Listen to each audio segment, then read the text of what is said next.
من همچون یک شهروند جمهوری تاجیکستان که پیوسته با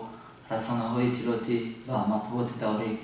رابطه زیست دارم و از آنها اطلاعاتی مربوط به سمت‌های گوناگون را مطالعه میکنم. چند قبل از یک سامانه اطلاعاتی دریافتم که در شاهیگری نیدرلند در سطح پارلمان قانون قبول شده است که در جایهای جمعیتی پوشیدن سطر و حجاب برای زنان و دختران منع کرده شد و طوری که عیان است امروز یک طایفه افراد به میان آمدند که از مرز تاجیکستان دور رفته جانب حکومت ما سنگ ملامت میزنند و مقامات تاجیکستان را با آن عیبدار میکنند که گویا اینها هم در سطح مقامات قانونگذار پوشیدن سطر و حجاب را منع کرده باشد، حالا که این چیز اصلا وجود ندارد. و بعد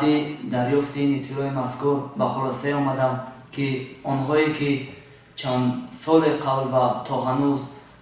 پشت سامانه‌های اینترنتی نشسته مقاله پی مقاله نشر میکنند و از آن حدس میزنند که امروز گویا آزادی دین از بین رفته است. برای چی؟ برای این عملی نیدرلند یا اقلانی یک واکنش خرد نمیکنند و آنهای هم که سابق عضوی حزب نهضت اسلامی تاجیکستان بودند و امروز بیرون از مرز در کشورهای اروپا قرار دارند و چون زنان و دختران آنها را نیز در جایهای جمعیتی نمیگذارند که با حجاب گردند، چرا به این عمل یگان واکنش نمیکنند؟ برای چی اقلا یگان مقاله نشر نمیکنند یا خود تقاضا طلب نمیکنند که این قانون علیه مسلمانان جاری کرده نشود؟ و از این برمیآید که اکثریت آنها برای منفعت‌های اقتصادی، برای منفعت‌های مالیوی خود سوء استفاده از نام دین اسلام میکنند و اسلام را همچون بازیچه برای به هدف رسیدن تیر غرضناک خود استفاده میکنند و از این منبر ایستاده همچون یک شهروند عادی و چنین افراد مراجعت کرده گفتنیم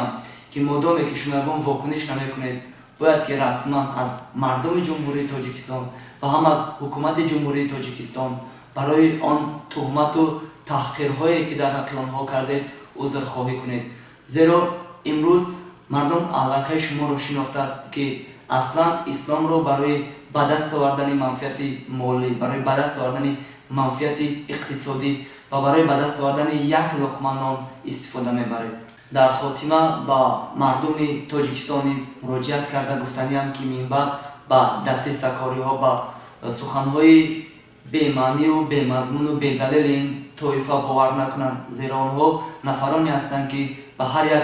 حادثه و واقعه با نظر تحقیر، با نظر اغوا می‌نگرند و پشت هر یک حادثه قبل از همه منفعت‌های مالیوی خود را اندیشه می‌کنند و چون سنگ بدخواهی جانب کشور ما میزنند که اصلا خود برای این مملکت، برای این مردم، برای این ملت خدمت کوچک هم نکردند و باقی خدا یار و مددگارتان باشد.